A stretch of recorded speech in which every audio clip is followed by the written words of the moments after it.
as we move closer to this crisis and this government shutdown, because the Congress is clashing over President Biden's agenda and some key legislation. Here's what's going on. House Speaker Nancy Pelosi wants to hold a high-stakes vote tomorrow on a bipartisan infrastructure bill, but progressive Democrats are threatening to sink those efforts over the president's $3.5 trillion budget plan.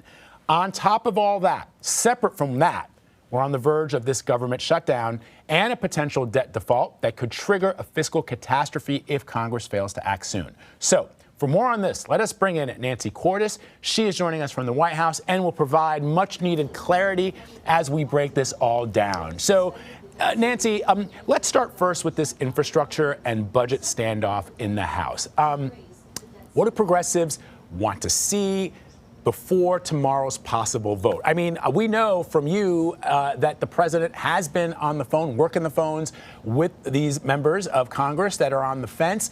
What do they want the president to do for them to sign on? Here's what they want. First of all, they like the bipartisan infrastructure bill that Nancy Pelosi wants to hold a vote on tomorrow. They support it, but they fear that if they vote for it tomorrow, they lose all leverage to get another bill that they really care about over the finish line. That is this huge $3.5 trillion social spending bill, a bill that puts more money into child care and universal pre-K and paid family leave and all those other things that we've been talking about. So they want to keep the heat on the White House, keep the heat on Democratic leaders as they negotiate over that big bill with the two Senate holdouts, two Senate Democrats that need to get on board in order to get that big spending bill over the finish line. That is Joe Manchin and Kyrsten Sinema. You've heard these two names before. They are moderate Democratic senators who don't like how expensive that spending bill is. They've been locked in talks with the White House. They were talking with the president yesterday. They came here to the White House. We expect to see one or both of them back here today. In fact, the president was supposed to take a trip to Chicago today to talk about getting vaccinated. He scrapped it because he wants to be here in Washington because these talks are at such a critical stage. The big challenge here, guys, is that it's very unclear what it would take to get Manchin and Sinema to sign on. We know that they want the bill to be less expensive. We don't know how much less expensive. What would they settle for? And here is another big challenge. Let's say they're only comfortable with a bill half that size. Well, that is going to cause progressives to erupt. And so it's a very delicate balancing act. The bottom line is these two bills, bipartisan infrastructure bill, big spending bill, very important to almost all Democrats, very important to the White House. They are a centerpiece of the president's platform, and he needs to try to get them across the finish line this week. Okay, so we've outlined the concerns of the progressives and the moderate Democrats. We're talking about Democrats here. So aside from that, there's a looming government shutdown. The government's going to be running out of money. The deadline is Thursday at midnight, I think. I just want to play a little sound from Janet Yellen. Here's what she had to say. It is imperative that Congress address the debt limit. If not, our current estimate is that Treasury will likely exhaust its extraordinary measures by October 18th. At that point, we expect Treasury would be left with very limited resources that would be depleted quickly. America would default for the first time in history. The full faith and credit of the United States would be impaired, and our country would likely face a financial crisis and economic recession as a result. So, Nancy, her remarks came after Senate Republicans blocked a bill to keep the government funded over concerns about raising the national debt. So where do things stand right now? What is Majority Leader Chuck Schumer's next move? Well, he doesn't have many great options right now. And I think for people watching this from afar, they probably wonder, what's the problem here? Doesn't everyone in Congress want to keep the lights on and keep people at their desks working? Why would anybody want a shutdown? Why would anybody want the U.S. government to default on its loans? Well, there's some three-dimensional chess being played here. Republicans in Congress are vowing not to help Democrats raise the debt ceiling for a couple of reasons. First of all, they want to draw attention to Democrats and the big spending that they want to do, even though the debt ceiling needs to be raised, not because of future spending, but because of spending that has already taken place. What they also want to do is find any way they can to slow Democrats down as they negotiate with each other. If Democrats are consumed just with the basics of government, keeping the lights on, raising the debt ceiling, if it takes them a long time to do those things, they can't focus on as much on these big spending packages that they care about. So that's the Republican tactic here. They're saying, we're not going to lift a finger to help you with these imperatives. You're going to have to do it all by yourself.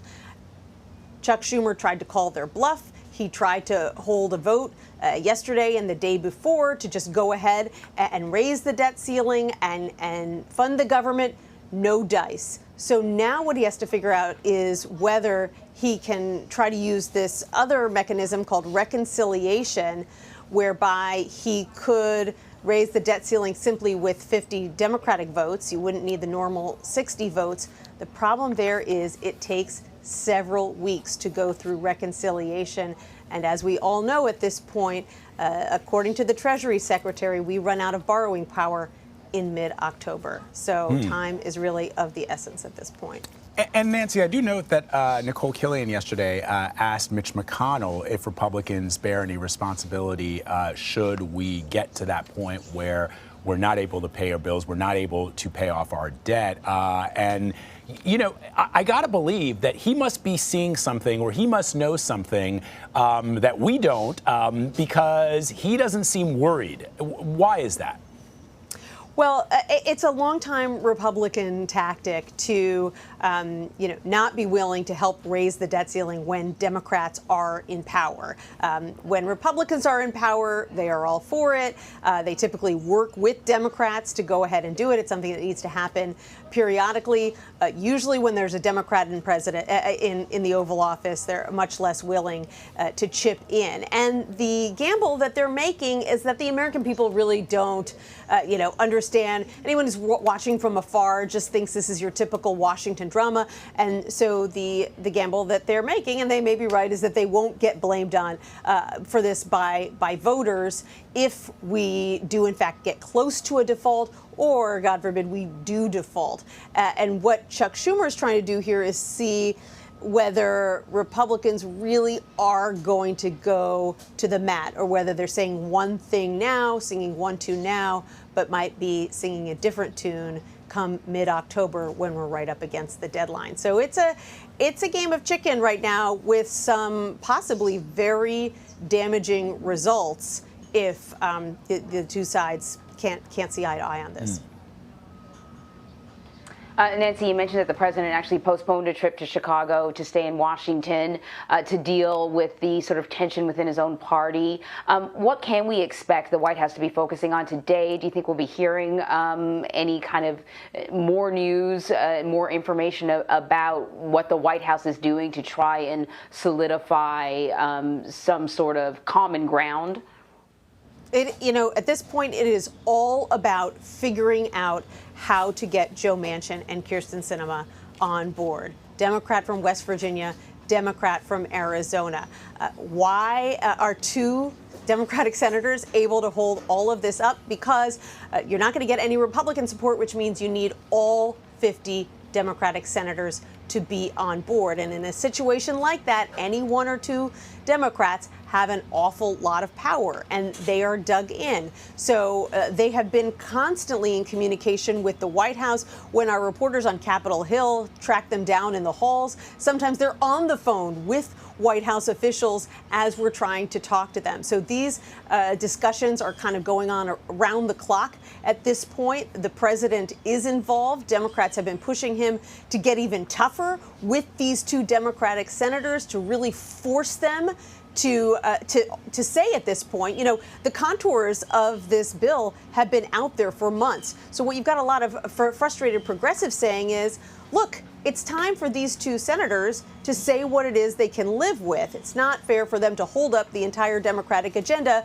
because they just don't like this bill if they won't say what they would settle for instead. So there is growing frustration among the bulk of Democratic legislators who are more than ready to vote on these two bills side by side. Bipartisan infrastructure bill, big Democratic spending bill, and then to move on to something else. But they can't do it until the president can get in a room and shake hands with these two Democrats.